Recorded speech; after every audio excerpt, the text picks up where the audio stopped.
the birth of the why try attitude. Why try anything? My Facebook quote this morning was very Monday-ish, I thought. Monday-type personality, and I don't know if... I'm not really sure if I inspired anybody. If I did, I hope you liked it. But I try to write those with my first thoughts as I wake up. And if I can still taste tequila, sometimes the quotes go a little askew. A little askew. The thoughts of the tequila morning. It is not often that I wake up with tequila as my first thought, but Jose tends to make an impression. Gets his way, Jose. Gets his way, Jose. Gets his way, Jose. Jose. Jose. Okay, apparently I'm suffering from not having a production staff queuing up my thoughts and ideas and making me look like a rock star. I said it, I need a production staff or something along those lines. If you can push a button. No, I'm not saying that. I like Fred and Barney. I tied them up 8 times. Okay. Now, all inspiring, all knowing. I put it, good morning, Facebook. Got a good night's sleep last night after a headache sent me to bed early. I feel refreshed and ready for the challenges ahead of me this week. We have to remember that while we may not have to live up to anyone's expectations, we can never, this is a big never, not live up to our own expectations. Don't let the opinions or demands of others make us forget our obligations to ourselves and to God. Have a great day, folks. Yes, I put that there first thing in the morning. That was my first thought this morning. And getting on our topic of internet predators and their victims, the taste in your mouth is sour. And it's bitter when you feel betrayed and you feel that it was all a sham and you feel like it's all a house of cards instead of a house of bricks. We don't get to those spots unwillingly, is the unfortunate part. We are not generally tied up and in the trunk when we get jacked. There's no guns that are being held to our heads normally.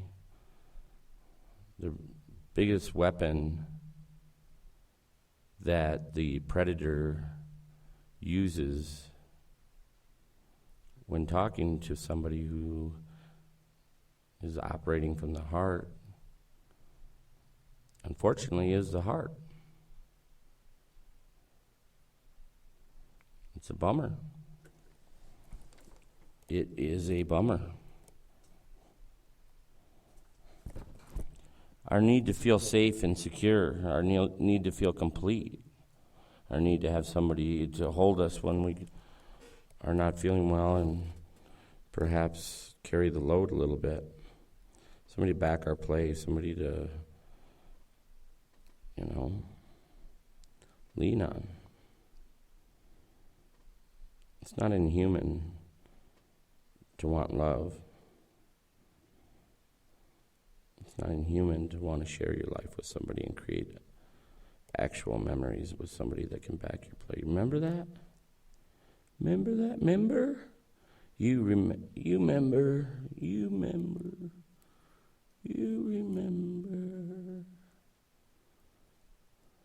Best feeling in the world is when you can say you remember to somebody and they do remember.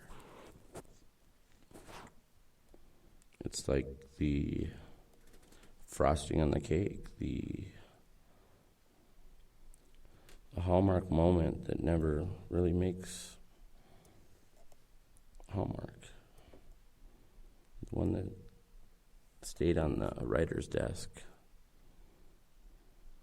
because it was too special to share. You got Big Mike doing it on the evening hour. It is 9:21 in the Mile High City. Drizzly rain out there. Maybe that's the introspective voice that you hear. There's a lot of things I'm sorry about in my life, and not sorry to the point of regret, because I try to deal with a lot of situations as they come up. I'm pretty proactive in that, and sometimes to a fault, I know. But regret is not a feeling that I really like to live with. You know, if I offend somebody throughout my travels or throughout my own journey,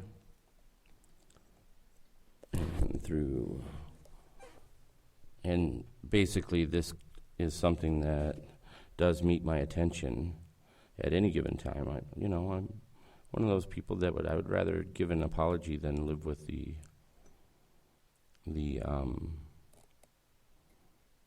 undeserved insult or the undeserved accusation or something else, if I did something wrong or said something wrong. But I probably am drifting here a little bit. Let's smoke up some of this herbage. Smoke the weeds, plural. We are smoking more than one weed. It's a grab bag.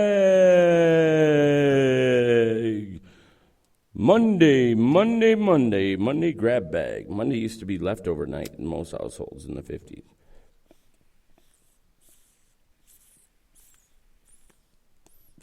Pretty sure it did. Sunday was the big meal, the pot roast, the big leg of chicken. Sunday was the bomb dinner. Then you had the Sunday night at the movies. Sunday night at the movies on CBS. We'll be right back. You'd have the Orville Redenbacher commercials.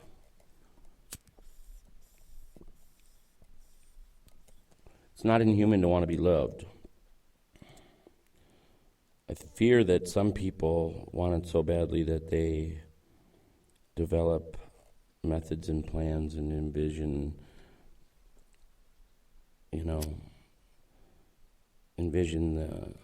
the lifestyle and everything else, and create this fictitious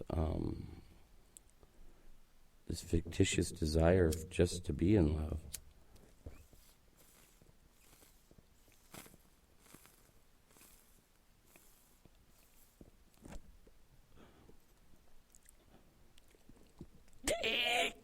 That's some good smoke.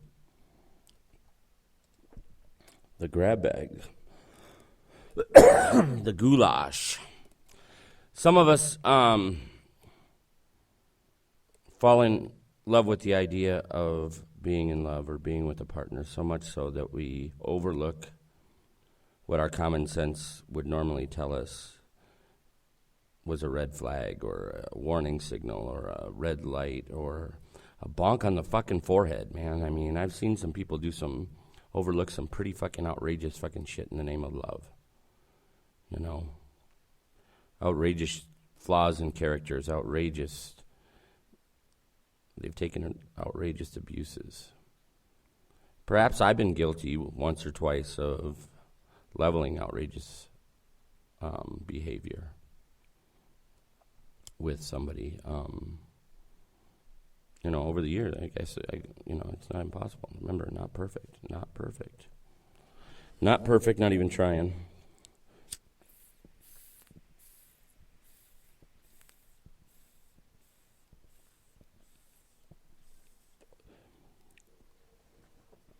I know the mentality that leads us down these roads. It's not inhuman. You're not alone. The internet gives us a false sense of belonging. Facebook is probably one of the biggest perpetrators of this fallacy. Do we feel like we belong? Or do we feel like we have more friends? Are we more accepted? And Does the warm, fuzzy feeling that we're gaining from all this acceptance allow us to let down our guard and let down our common sense? When perhaps that's when we need our common sense to be most in tune. Stranger danger, people. We learned it in the 2nd grade.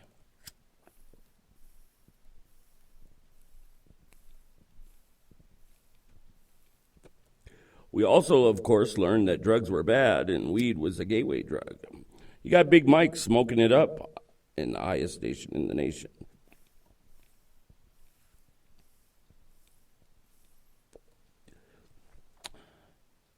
If there were a golden ticket or a golden manual for people to follow to find true happiness, well, other than the Bible, other than the Bible, which I would suggest highly people look to first, but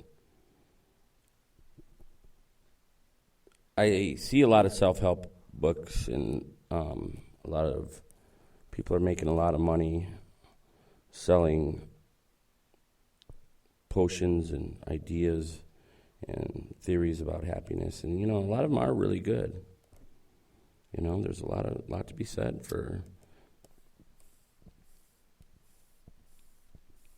the truth of, self-awareness and self-realization. But, it all comes back down to respect, It's all about respect. And I figure if I did learn anything about the relationships that I had, and I didn't have as many as some would think at my willowing age of 46. I didn't have the 10,000 partners that some basketball players claim to have had. I don't know. The thought actually kind of frightens me.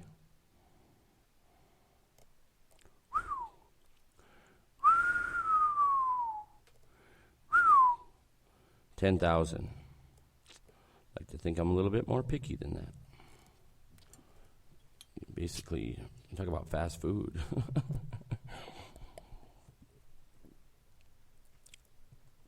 You're working it.